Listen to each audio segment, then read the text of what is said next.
It's simply more bundled together. 51 gigabytes for 7 days for only $2,000. Live the experience with Digicel. Activate today on the My Digicel app.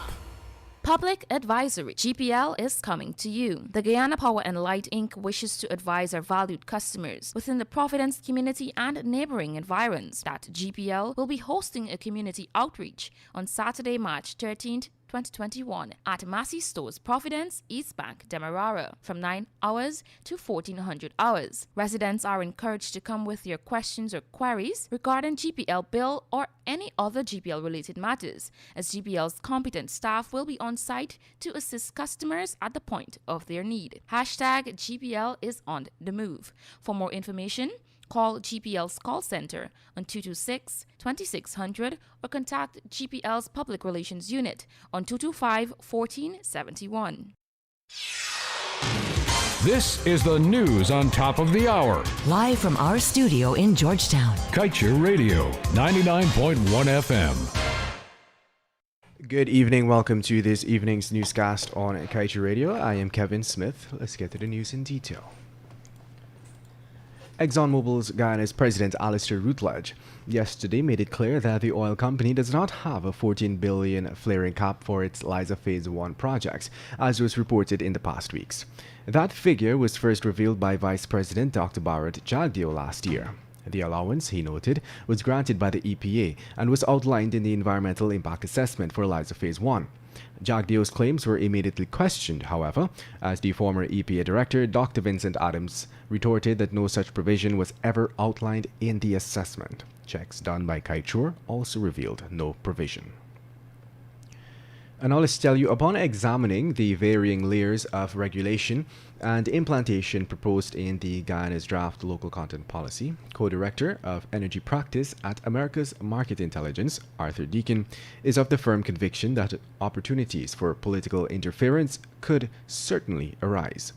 Deacon reminded that the draft policy notes that once the Petroleum Commission comes on stream, it would be tasked with implementing the document and its relevant regulations. It would be doing so through a dedicated local content secretariat. That body, however, would be overseen by an interagency coordinating committee, which would be made up of senior officials of the various government ministries and agencies that would be charged by the respective minister to oversee the implementation of the local content policy.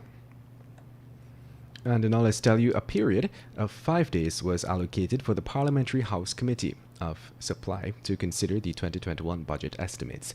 But just a mere hours later, on the third day, yesterday, the committee was able to pass the national budget 4 days ahead of its schedule, following consistent disruptions by the APNU-AFC opposition.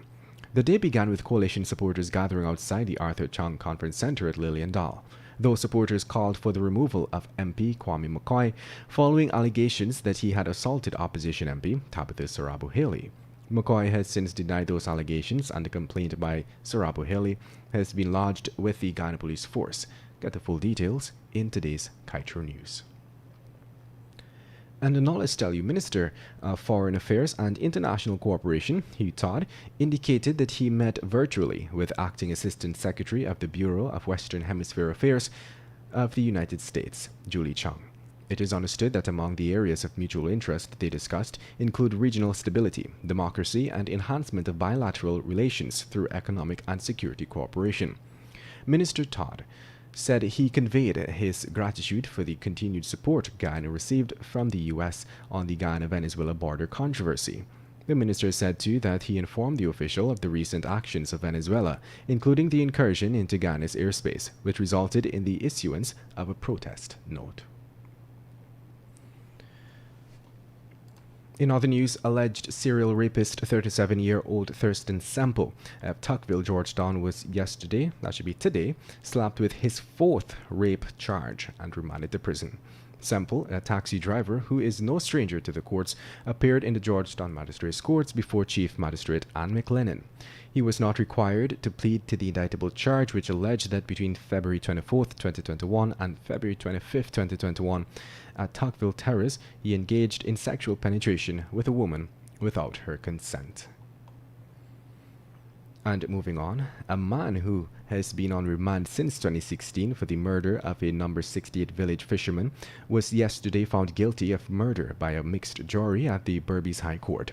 Monilal Sarju broke down in tears and pleaded his innocence after hearing he was found guilty of murdering Levan Chandrapal.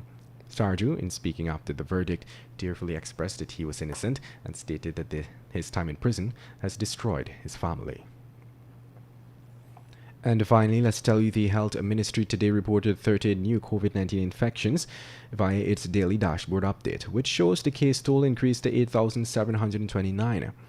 The Health Ministry's dashboard also shows that 5 patients are in the COVID-19 ICU, another 9 are in institutional quarantine, and 39 in institutional isolation. Meanwhile, 386 are in home isolation. Additionally, a total of 8,099 persons have recovered to date, with 25 new recoveries recorded yesterday.